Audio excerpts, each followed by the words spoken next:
desta fase das jornadas.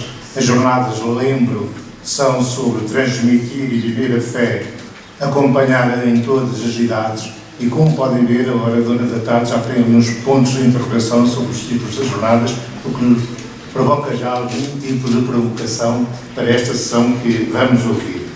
Nós começámos por ver dificuldades e potencialidades na transmissão, vivência e acompanhamento da fé. Depois descemos uma parte, digamos assim, quase mais técnica, descemos ao património que temos, que desejamos ou que até é exigível, e agora debruçamos sobre nós mesmos, porque todos que estamos aqui nesta sala somos intrinsecamente discípulos missionários. Para nos ajudar a aprofundar esta dimensão, temos então connosco a doutora Joana Chelinho. Ela integra a área científica de prática pedagógica na Escola Superior de Educação de Coimbra, onde está ligada à formação de educadores e de professores de infância e também às suas licenciaturas e aos seus mestrados. Fez o doutoramento na Universidade de Aveiro, e eu vou ler aqui o nome do trabalho, porque é algo difícil. Competencialização colaborativa, com aquele inglês que nos aponta para a ação, no final, para a ação. Portanto, eu repito, competencialização colaborativa à educação de infância com suporte numa plataforma supervisão online. Pronto, esta é a sua área de especialização, já tem trabalho publicado. É também, naturalmente, uma cristã bastante comprometida, no presente ou no passado, na pastoral do ensino superior, na pastoral vocacional, na catequese paroquial de infância e de jovens. Eu tive o privilégio de a conhecer como secretária da direção da Caritas Diocesana de Coimbra durante pelo menos 2 mandatos, que eu esteja a recordar. Doutora Joana Chelinho, agora, explicação.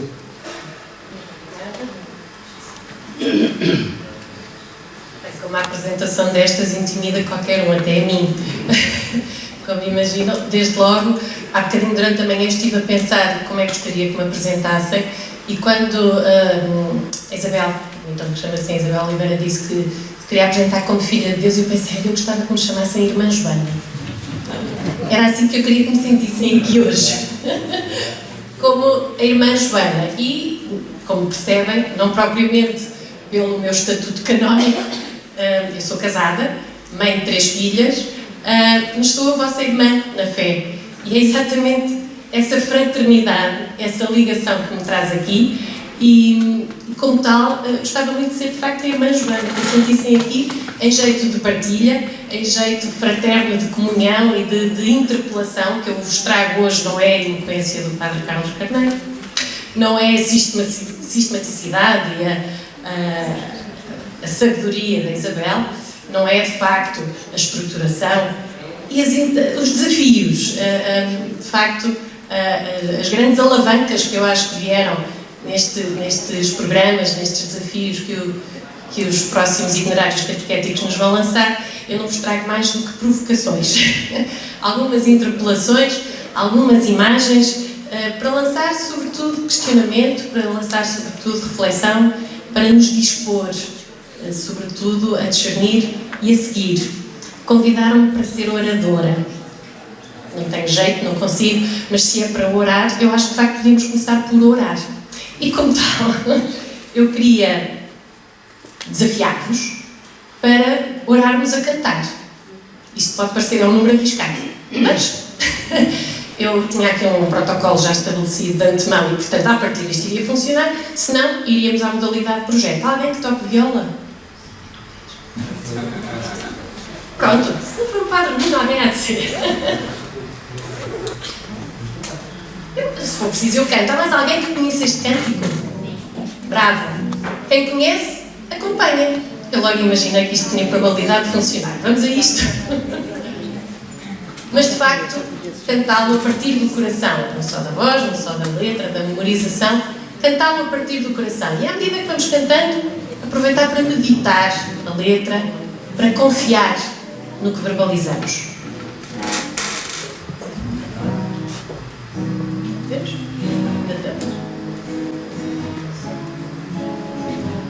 Começamos.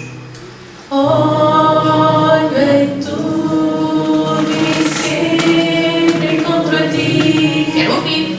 Estás no céu, na terra, onde for, em tudo o que acontece, encontro o teu amor. Já não só podes mais deixar de crer no teu amor, no teu amor. É impossível eu não crer em ti, é impossível eu não te encontrar, é impossível não fazer de ti meu ideal, meu ideal. É impossível eu não crer em ti, é impossível eu não te encontrar, é impossível não fazer de ti meu ideal.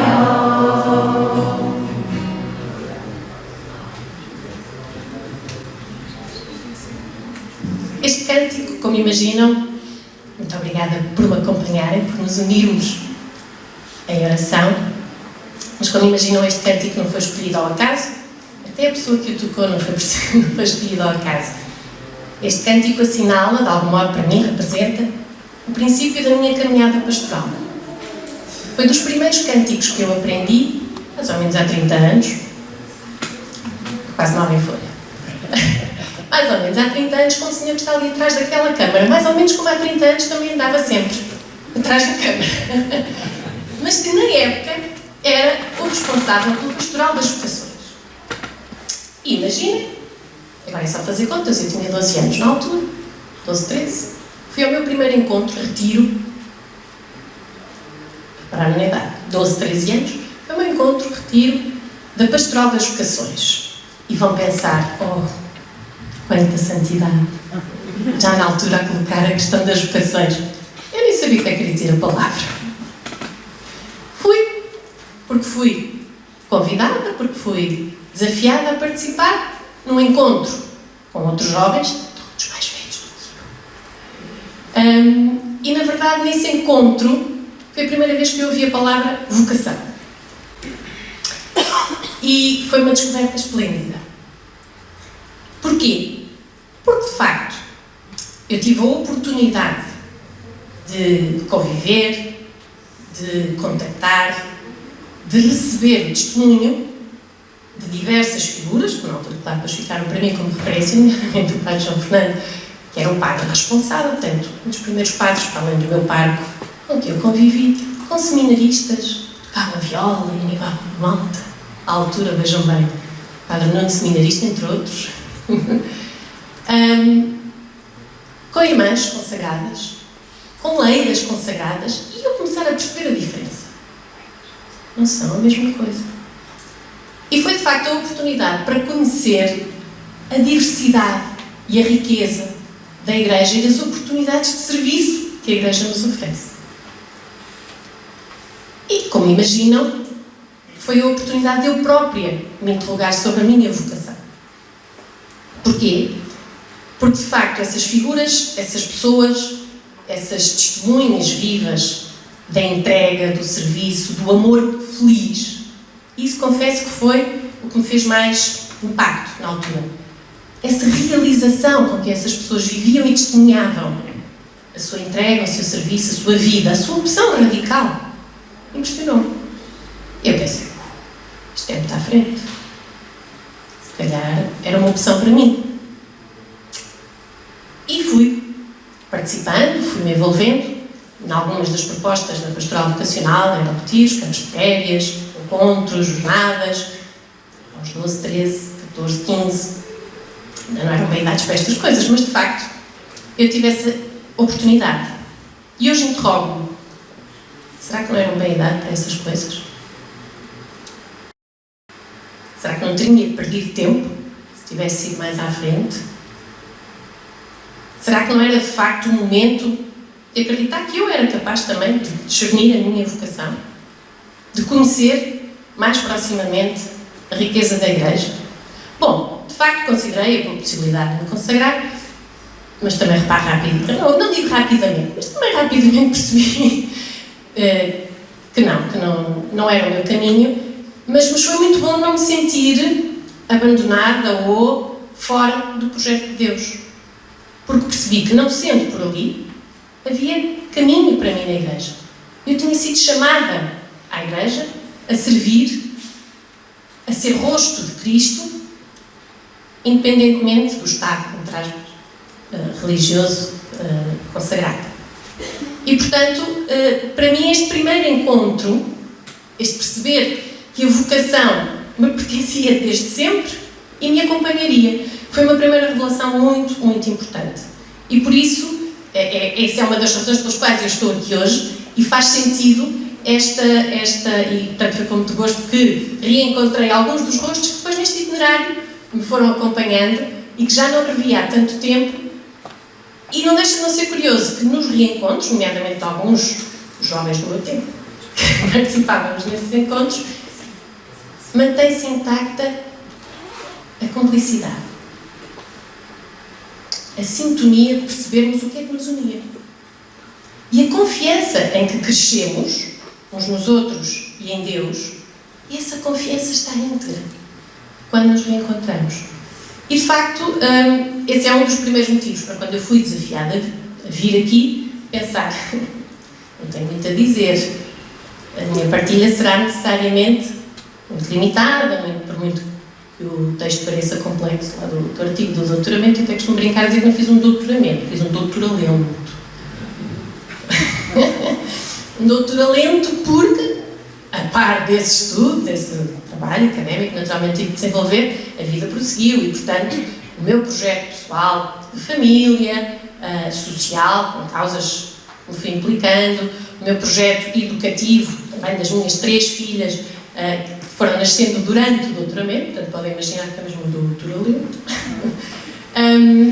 foram, de facto, oportunidades de crescimento muito grandes e que me ajudaram a perceber, e devo confessar que o doutoramento nunca esteve no meu projeto de vida, surgiu e eu percebi que foi, de facto, um empurrão que Deus me deu. A minha escolha profissional, como perceberam, eu sou de educação de infância, é a minha área base, a minha verdadeira, genuína semente, é o que eu gosto de fazer, e a educação de infância é a minha área de trabalho. E a dada altura tive que fazer uma opção profissional que foi passar para a parte da formação em educação. E, portanto, é deixar a experiência para passar para os crescidos, é um contraste violento. Mas havia um desafio, uma exigência que se mantinha, que era, de facto, a relação. O que é que me prendia na educação de infância? A relação pedagógica. O poder estar, ser com, ajudar a crescer, crescer ajudando a crescer. E eu percebi que podia transpor isso também nos adultos, na formação. E que isso podia fazer a diferença. Porque muitas das vezes, e quando ouvimos um título daqueles, parece não é que foi estudar? Sim, claro que sim. Mas eu tive sempre uma preocupação muito grande, é que esta teoria também me fizesse sentido na minha vida. Quase diria na minha vida prática. E, portanto, a oportunidade que este doutoramento de integração paulatina, de muitos destes conhecimentos teve, foi de facto ele também ir transformando aquilo que era a minha prática pedagógica, que ao fim e ao cabo o meu domínio profissional. E essa minha prática pedagógica bebia, enraizava-se naquilo que eu ia aprendendo a pensar, a perceber. Bom, isto sem perder muito, porque tinha prometido que ia ser breve e não queria dispersar. A verdade é que a dada altura, neste percurso, eu encontro uma frase que aparentemente nem consigo reconhecer o autor, mas mexeu muito comigo. E a frase é esta. Eu até nem sei se ela não me saiu naqueles bombons do Bachi, sabem? Tem um papelinho de pensamento, eu não tenho a certeza, mas acho mesmo que foi aí, portanto é pena, não é? Podia ter ali um autor pomposo. Mas a frase é esta. A coroa de glória do mestre é o seu discípulo. E quando nós nos confrontamos pela primeira vez com esta frase, onde é que caem os vossos olhos? Podem responder. No mestre. Mas o que fica no ouvido é tão curioso, não é? É quando nós vemos escrito, o que fica lá, tem que estar com meios quando dá jeito, é o mestre. Mas quando ouvimos, o que fica no ouvido é o discípulo. E a dada altura eu dou por mim a desdobrar a frase e a perceber, então afinal, tem aquela pergunta ratoeira que alguém fez, quem é mais importante? Não é? O mestre ou o discípulo? E justamente, voltando um bocadinho às vivências, e como vos digo hoje, não trago mais o dom que tenho das vivências e das interrogações em torno dela, de facto, mesmo no meu percurso profissional, eu fui percebendo que só fazia sentido eu ser professora e ser boa professora na medida em que isso se projetasse nos meus alunos. E não era necessariamente eles serem bons alunos. Academicamente bons, claro, tudo isso é harmonioso. Era eles fazerem a diferença na vida daqueles com quem se iam cruzar. O educador da infância, isso é fundamental. Catequista, também. E, portanto, mais do que a questão de eu brilhar com luz própria, entre aspas, o importante era que eu projetasse essa luz em quem seguia. E, portanto, esta ideia da recursividade, deste retorno, desta reciprocidade tão importante, tem sido, de facto, um dos lemas de vida, digamos assim, mas que eu também transponho para a pastoral. E, portanto, nesse sentido, humildemente nós temos que nos interrogar. Somos discípulos de quem? Do Mestre. E nós conhecemos-o?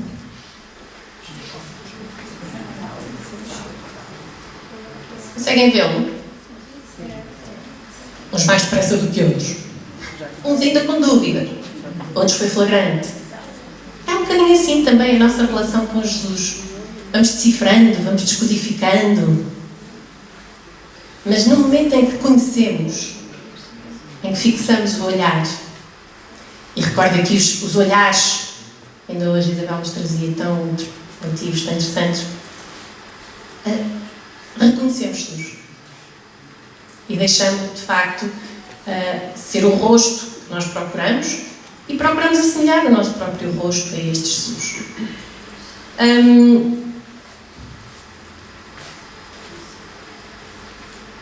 Este mestre deixou-nos um mandamento, aquele que nós muito facilmente, permitam uma expressão, papagueamos.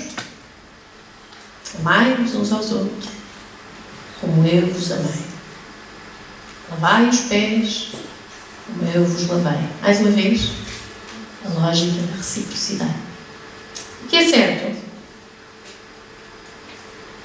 Mais uma vez aqui um olho clínico que é preciso, e apesar das palavras estarem em inglês, eu acho que percebem bem esta dialogia, esta comunicação que é importante ter para ensinar. Reparem que está em baixo o verbo em inglês. Refletimos a verdade, ensinamos o que aprendemos.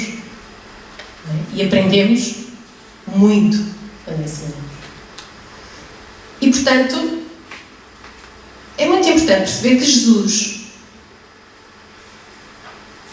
e este é o nosso Mestre, Jesus chamou-nos para servir, para aprender dele que é manso e humilde de coração. Quem é que Jesus chamou?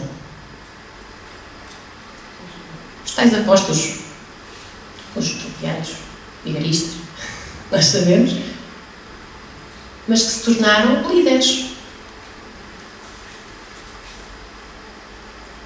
Mas como é que nós entendemos essa liderança? O que é isso de liderar? Que responsabilidade é essa? De facto, Jesus nos desafia-nos, sobretudo, não a ser líderes de servos, mas a ser líderes servos. A marca maior de nós como discípulos, e por isso faz tanto sentido estes discípulos missionários e a expressão aparecer junta, aparecer, mais uma vez, em recursividade, em comunicação, em reflexão mútua, chama-nos a ser líderes servos, chama-nos a servir. E assim como o Pai me enviou, também eu vos envio. Sabem que é muito curioso que uma das... Como é que isto se faz? Como é que isto se aprende? Como é que isto se transmite? E é agora aqui que entram os pontos de interrogação, Neves. Transmite. A expressão, para quem vem da pedagogia, fere um bocadinho o ouvido, eu tenho que vos confessar. E porquê? Porque quando nós transmitimos a fé, ou nos pomos nesse lugar um bocadinho de quem passa, de quem verbaliza, parte do princípio que do outro lado está alguém para receber. Nós fazemos a nossa parte, do outro. Quem quiser, recebe. Vamos no pedestal. Se calhar não é o nosso sítio. E muitas das vezes nós temos que perceber que este transmitir a fé, ainda bem que depois no título pensar que está lá também o viver. Porquê? Porque efetivamente a fé tem que ser celebrada, tem que ser vivida, tem que ser genuína, tem que ser autêntica, tem que ser impregnada nos nossos gestos, nas nossas ações, nos nossos pensamentos. E é assim que ela se torna autêntica. Porque muitas das vezes o risco que corremos é de facto de estarmos a pregar, no sentido um bocadinho até pejorativo, muitas das vezes demos à palavra, não é? Bem prega, frente mais, olha para que eu digo, não olha para o que ele faz. Porque, de facto, uma teoria desencarnada, quase diríamos, e daqui o mistério da encarnação ser de facto tão desafiador, uma teoria desencarnada é verbalismo, é palavra, é verbo, mas o verbo encarnou. Fez-se homem, fez-se atitudes, fez-se comportamento. E por isso é tão importante que, de facto, o que anunciamos, o que catequizamos, o que evangelizamos, se torne vida, se torne prática, se torne gestos concretos. E hoje vimos tantos exemplos deles e cada um melhor que o outro. Porque, e esta é a ligação às vezes mais difícil que eu tenho, às vezes conseguir explicar às minhas alunas.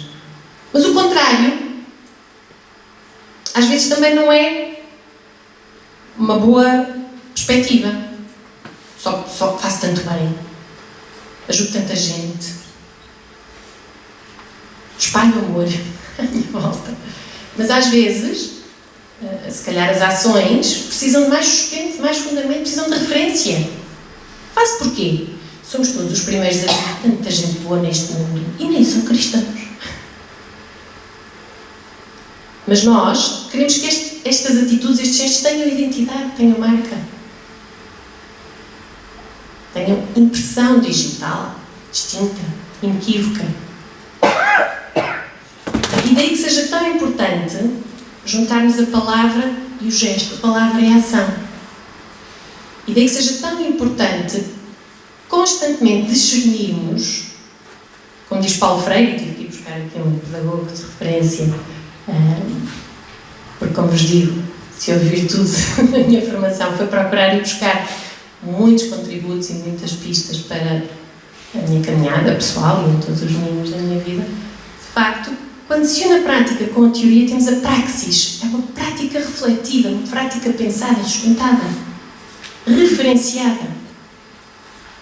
E por isso mesmo, ela torna-se modificadora. Porquê? Porque, como já alguém dizia, Isabel ainda hoje de manhã dizia, os nossos gestos estão enraizados nas nossas crenças, as crenças enraizam as nossas atitudes. E quando essa dinâmica é congruente, discernimos e ajustamos, situamos as nossas ações, as nossas respostas. E por isso, se calhar, muitas das vezes não procuramos necessariamente as respostas feitas,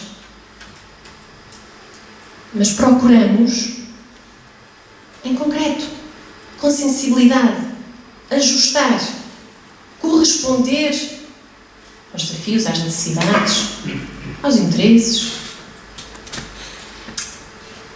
E, portanto, é muito importante percebermos que nós durante muito tempo tivemos uma catequese, se calhar ainda vamos tendo alguma pastoral, muito transmissiva, que parte de um princípio muito perigoso. É essa a mentalidade. E eu não posso deixar de brincar com a palavra. Parte do princípio de que nós somos participativos.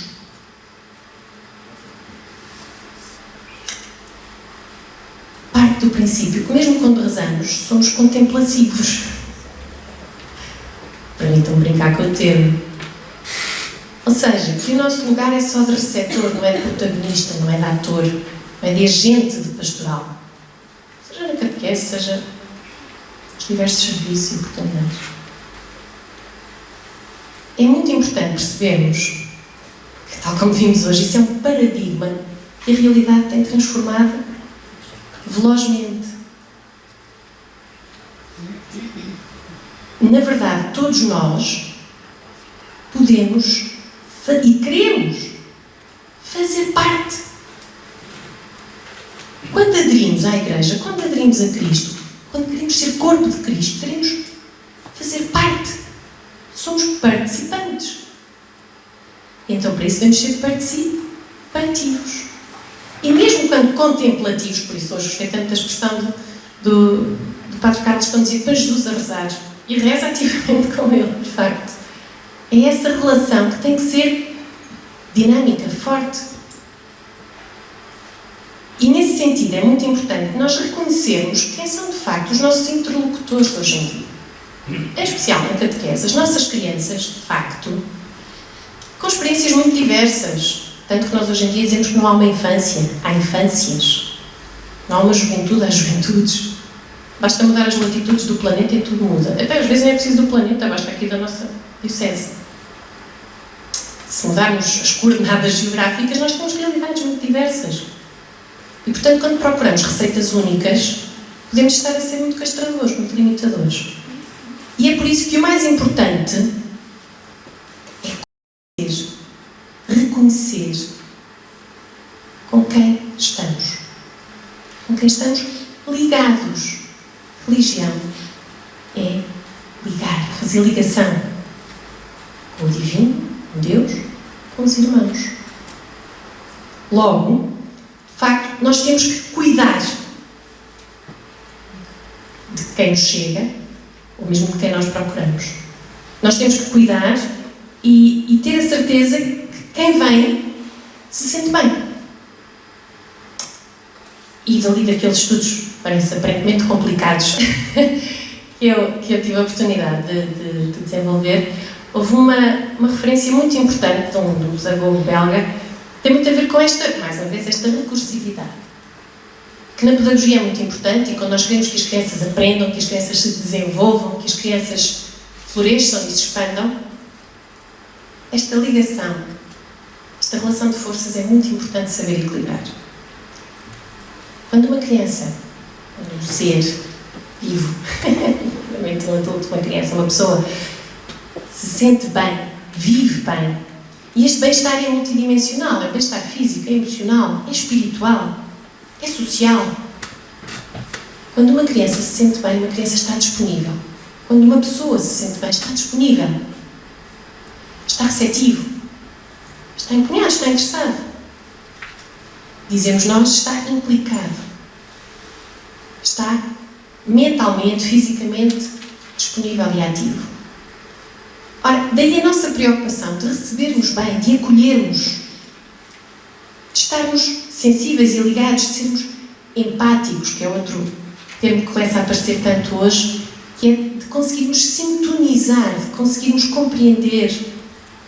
E não só a partir da nossa perspectiva, a partir da vivência do próprio. Conhecer genuinamente. E, portanto, quando nós criamos essa ligação, quando nós conseguimos vincular, aí sim, depois as pessoas têm o seu papel, procuram-me, dispõem-se, dizem, tenho jeito para tocar violão. Por acaso tínhamos um número, mas eu estava à espera que alguém dissesse. Ora, e esta é uma perspectiva que é muito importante nós percebermos. As igrejas, cada uma das nossas paróquias, as nossas salas de catequese têm que, sobretudo, começar por ser lugares acolhedores, lugares de acolhimento. Lugares onde alguém sinta que pertença, porque é querido, porque é amado, porque é desejado. É o principal começo. Foi também assim que nós conhecemos Cristo. Porquê é que estamos aqui? Porque acreditamos que Cristo nos ama, nos tem como queridos, como amados, profundamente amados. E nós somos o rosto de Cristo. Nós somos os discípulos do Mestre. Daí ser tão importante esta pastoral do acolhimento, do abraço. Eu confesso que ainda hoje, durante a pandemia, sofri muito com isso, que eu não consigo começar a minha catequese sem dar beijinhos. Sem abraçar as famílias e as crianças. Não digo, se calhar acabou muito, mas eu tenho perfeita consciência que isso me aproxima. Eles são os meus próximos porque eu me faço próximo. E porque os deixo ficar próximos. Foi isto que Cristo nos pediu.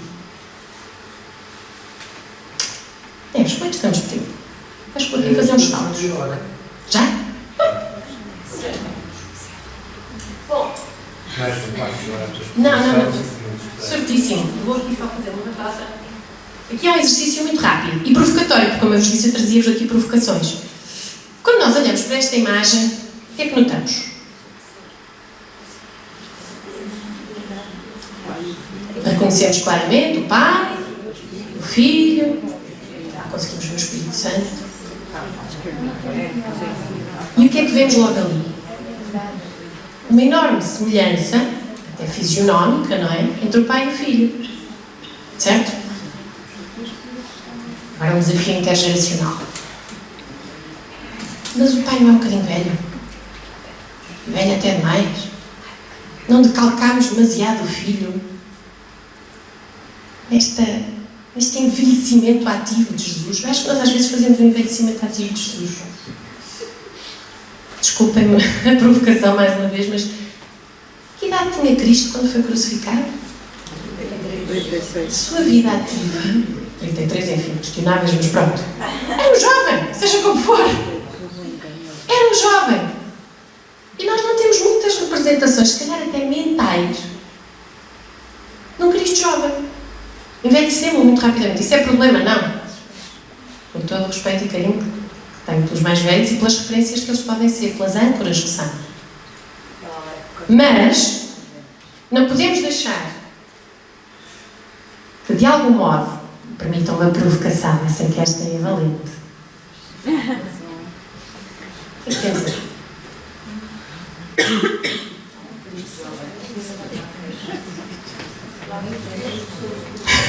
Um conjunto de homens perdidos, diz-me aqui alguém à frente. Seguramente. O que é que temos ali? Desculpem lá. Por que é que ninguém me diz Jesus Cristo? Não percebo. Não parece? Desculpem lá. Reconheceram logo na primeira imagem o Cristo das barbinhas e do cabelo comprido. Rótulo. Já está. Este já está arrumadinho. Gótico. E os outros? Freaks. Melhor pô-los fora da mesa, certo? Essa é a questão. E muitas das vezes, por isso eu dizia... Não são modos, de facto. Não, como imaginam, esta é uma enorme provocação. Que a arte, felizmente, tem o espaço para nos fazer. E nós, às vezes, se calhar, na igreja, deixamos interpelar pouco pelo este espaço criativo da arte, da estética, que nos põe a pensar se Cristo. E nós dizemos sempre que Cristo vem hoje, Cristo está aqui, Cristo vem agora. Quem é que ele chamava para a mesa? Às tantas. E ali ao Parque Secreto de Coimbra começava lá. Entrava lá meia dúzia destes. E percorria ali meia dúzia de bares, passada a bandeira, às 3 da manhã, mais ou menos, seguia por ali fora. Bom, como imaginam aqui, é uma provocação que tem que ver com a nossa necessidade de reequacionarmos também os modos de comunicar, os modos de dar a conhecer Jesus, não esquecendo esta força criativa, audaz, que a juventude nos permite. E Cristo era jovem. E se nós nos configuramos com Cristo, ao menos de espírito, que nos mantenemos jovens. Não é? Portanto, outra das coisas que é muito importante importante na aprendizagem, na catequese, também há lugar para o conflito. Conflito cognitivo, conflito geracional. Dizíamos ainda hoje, não temos adultos. Pois, não lhes damos grande margem para isso. Mais uma vez, às vezes esperamos que eles se tornem adultos. Alguém chegando mais ou menos àquela idade, tornam-se adultos. Não os vamos tornando. Ninguém acorda adulto aos 33 anos de idade. Assim como também ninguém acorda criança aos 6. Foi com grato prazer que eu vi. Hoje nos lembramos que a catequese das crianças pode começar antes, porque a fé começa antes. Nesse sentido, este conflito geracional, cognitivo, é importante para aprender. Para bloquear, desbloquear, para questionar, para interrogar. E o grande problema é que nós, muitas das vezes, não fazemos a catequese das perguntas. Como alguém dizia hoje, e também com muito regozijo, que ouço expressões como catequese projeto, catequese do imprevisto, catequese emergente. Tem que vir da vida, tem que vir dos problemas concretos e reais. Lembram-se da imagem das orelhas? O problema é que nós já levamos as respostas, mas não começamos com as perguntas. E às vezes até achamos, com ar de modernidade, que estamos a fazer catequese de ponta. Usamos PowerPoints. Certo? E hoje em dia o que há para aí de PowerPoints? É só fazer pesquisas na net. E está mal? Não. Chega? Não. Isto porquê? Porque, de facto, agora vou ter que avançar um bocadinho, e é outro desafio que vem da pedagogia, o que nós vemos, o que nós lemos, é muito residual na nossa aprendizagem. É mau usar PowerPoints? Não. Mas, se calhar, é melhor do que só falar. Porque, se repararem na pirâmide da aprendizagem, quando conjugamos o que lemos com o que ouvimos, com o que vemos, já temos 50% de aprendizagem. Portanto, com um bocadinho de jeito, pode ser que eles levem metade do que nós dissemos para casa. Mas, se calhar, conseguimos potenciar essa experiência quando os envolvemos. Quando os pomos a explicar, a defender, a arguir, a discutir, a justificar. E, portanto, de facto, a pastoral, a catequese, tem que ser uma catequese de envolvimento, de experiência, de interrogação e de procura conjunta das respostas. Aquela imagem que estava antes dos meninos. Qual é a grande diferença que nós notamos? São eles. A própria disposição de aprendizagem é conjunta, é coletiva, é partilhada. E isso faz a diferença. Bom, agora mesmo assim, já em jeito de aceleração, hoje eu via falar da pastoral da iniciação. Eu acho que nos falta mesmo uma pastoral da iniciativa. Esta escala que eu vos trago aqui é uma escala de participação e se nós olharmos para ela, nós se calhar ainda estamos em níveis de muita não participação, de muita passividade nas nossas comunidades. Os protagonismos estão demasiado seletivos e não estão distribuídos. Nós não queremos protagonismos pelo brilhantismo. Nós queremos protagonismo porque isso faz participação. Eu costumo dizer um bocadinho que, quando estamos em palco, há atores principais, há atores secundários, mas se não houver os secundários, os principais também não têm interação. Mas o que importa é que haja contracena. Não é? E, portanto, muitas das vezes, nos palcos da pastoral, nós precisamos desta contracena. Claro que precisamos dos tais líderes que ajudem a pensar, a equacionar, a discernir, a refletir, apontem luz, apontem caminhos, coordenem, organizem. Olhem, mal de mim como catequista, também 3 filhas, se não houvesse quem pensasse muitas destas coisas por mim. Eu agradeço. Mas depois não me ponham num tabuleiro para eu levar e servir em catering. Eu tenho que ter o meu espaço de autoria. Eu como catequista e os meus catequizandos como catequizandos. Eles também devem ser autores da catequese. Não são os catequistas que são os autores da catequese. São os participantes. É o grupo. Bom, nesse sentido, de facto, as letras estão muito miudinhas, não se conseguem ver, mas muitas das vezes nós ainda estamos em níveis em que já achamos que é maravilhoso só por estarem presentes. Estamos a contar. Foi fraquinho, estavam poucos. Bem, também se não estavam lá só para estar, eles provavelmente arranjaram uma alternativa em que conseguiam fazer, desenvolver, participar, colaborar, contribuir. É que, de facto, nós só vamos conseguir realizar o projeto de Deus, o projeto catequético, quando envolvermos, quando contarmos verdadeiramente com todos. E é por isso que somos todos discípulos missionários. Somos quando chamamos e somos porque enviamos. E nesse sentido... o tempo. Nesse sentido... Estou a acabar. Nesse sentido, eu, pronto, como vos disse, não trazia mais do que provocações. Já pensei no cartaz do próximo ano.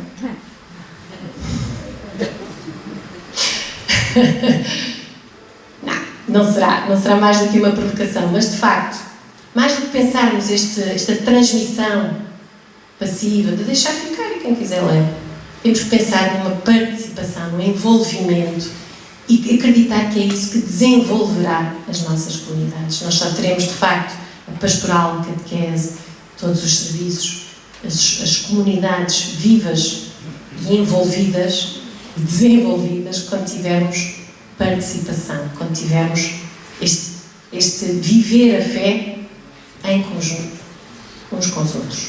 Portanto, fica o desafio, de facto, peço desculpa de ter sido assim um bocadinho dispersa, mas aqui no contrarrelógio, a gerir as ideias e as emoções, porque, como vos disse, eu para a oradora não tenho muito jeito, que eu queria que ficasse, de facto, de principal, e voltando ao cântico, é que olhemos em tudo e sempre encontremos a Cristo.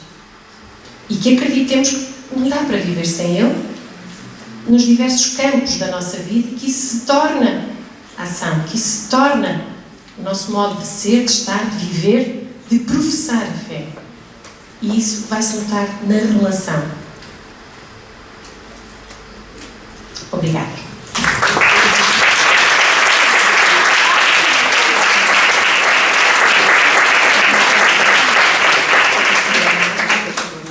Muito obrigado à doutora Joana. O tempo estava muito claro, ainda temos tempo com certeza para algumas perguntas. Eu agradecia que as pessoas que queiram colocar as perguntas o façam muito naturalmente e muito sinteticamente. Queria só agradecer e dar os parabéns, porque foi muito eloquente, foi muito clara e fez-nos entusiasmar agora para o nosso trabalho que começa da catequese agora inicial. Queria também agradecer e elencar, e sobretudo dizer que há muitas coisas que as pessoas já fazem e que se consegue identificar e sentir o estímulo de ir mais longe. Queria só dar esta lista. Obrigada, que eu acredito também muito nisso.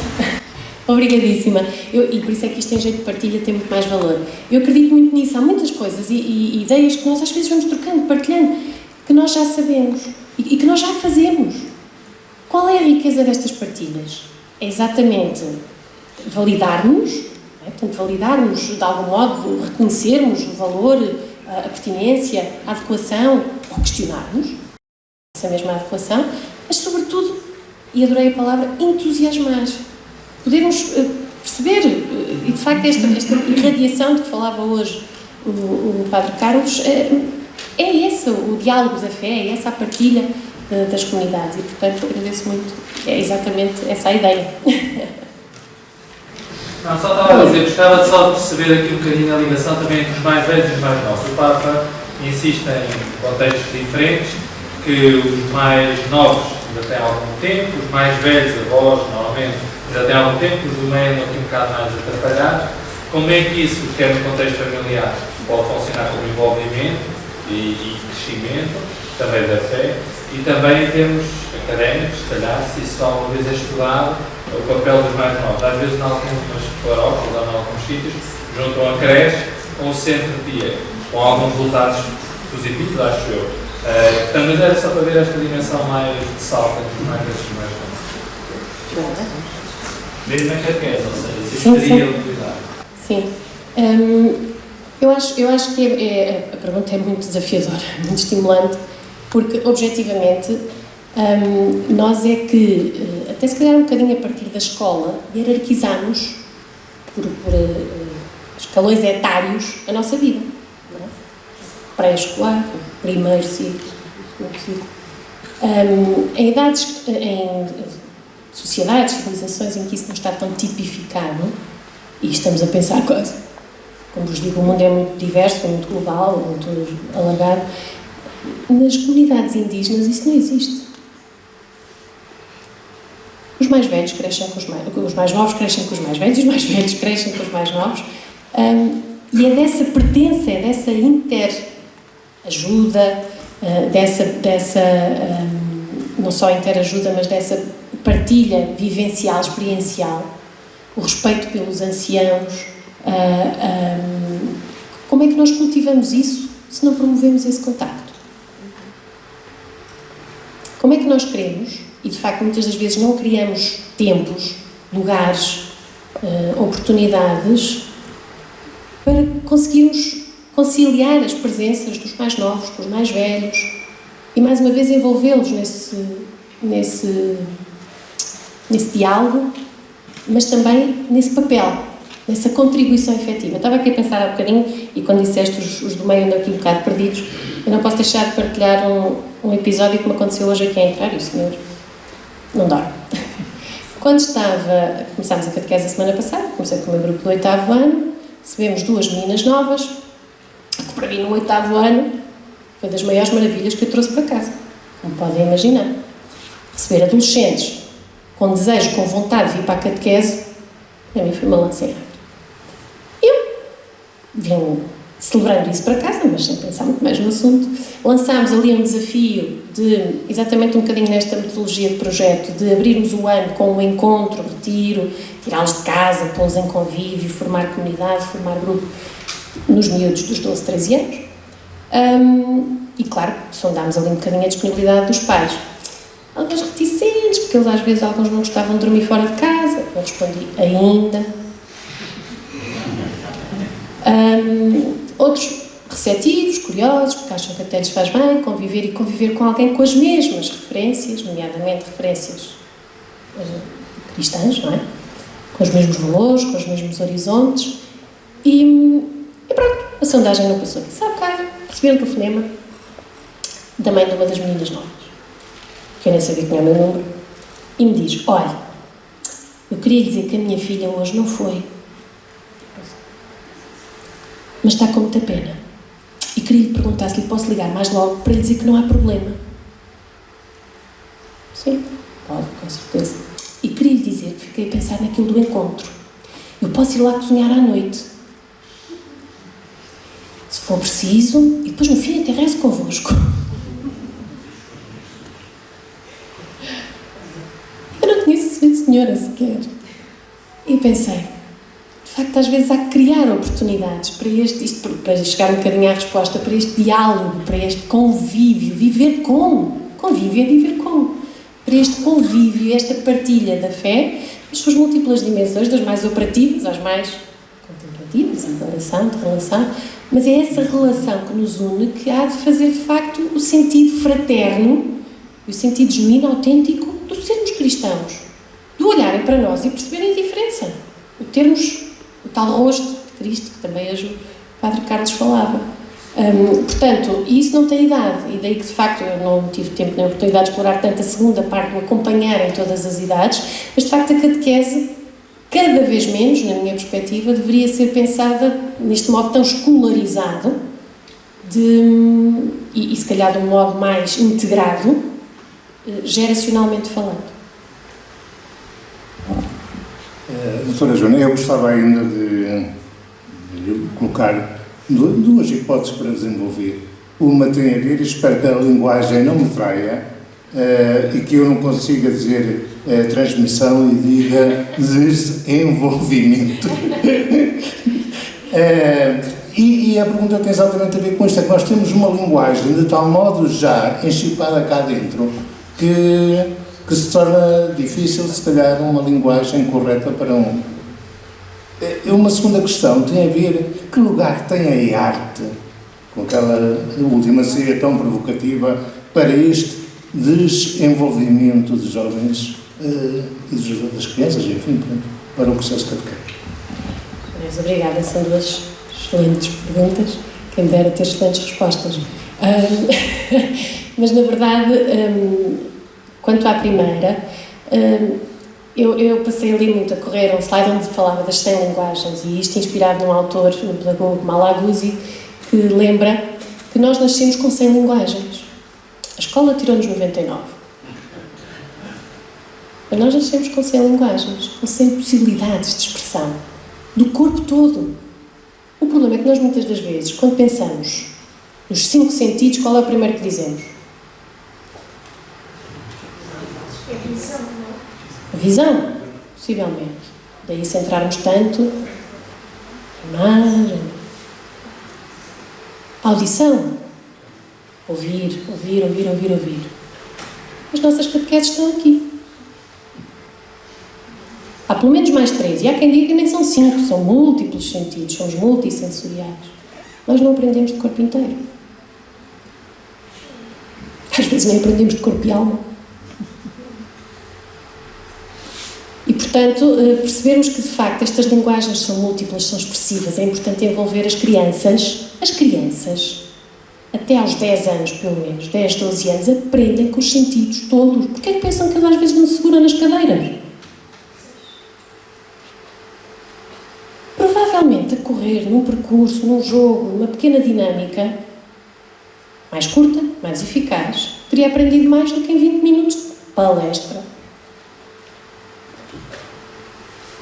Porque a criança, felizmente e genuinamente, nós já estamos mais disciplinados. Por isso é que eu consigo ter esta liberdade de estar aqui há quase 40 minutos a dizer coisas. Mas as crianças genuinamente aprendem com o corpo todo. E nós, desejavelmente, também. Por isso é que na atualidade procuramos tantas experiências. E os jovens procuram tantas experiências. Porque, de facto, muitas das vezes, o que é que fica, como dizia aquela frase? Que nos envolve inteiramente, integralmente, nas nossas múltiplas dimensões, na afetiva, na social, na cognitiva. Deixou-me a pensar. Portanto, essas 100 linguagens, e aqui faço a ponte para a arte, já agora, a arte é um lugar privilegiado com o qual eu acho que nós, vou ser aqui um bocadinho mais uma vez provocadora, nós, religião católica, temos tido muito má relação. Para não dizer que não temos relação, não estou a ser exagerado.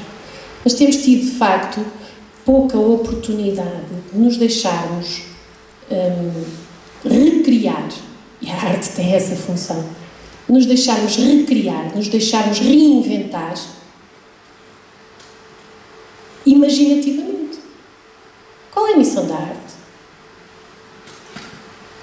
Por um lado, a fruição estética, o prazer, e nós deixamos pouco espaço para prazer na religião, até juntar as duas palavras é quase perigoso.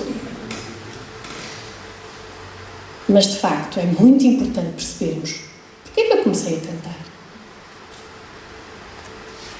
Não foi só a letra do cântico que me interessava, não foi só uma invocação e homenagem aos meus mestres. Porque nos envolve. Viram lá, quebra-gelo, estava toda a gente dentro, passaram um bocadinho a cantar. A arte, a música, a pintura, a escultura.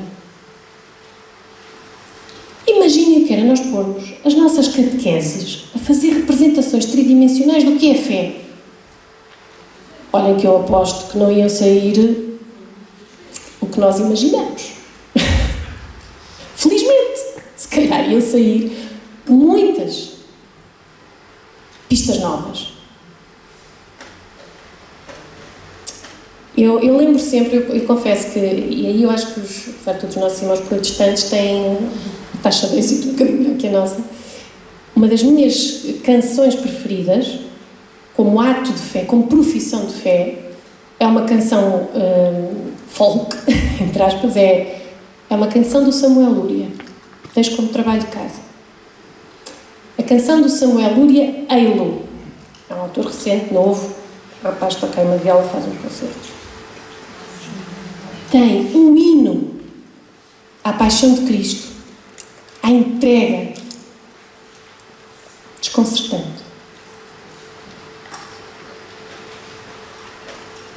pena não ser católico. Pronto, muito bem.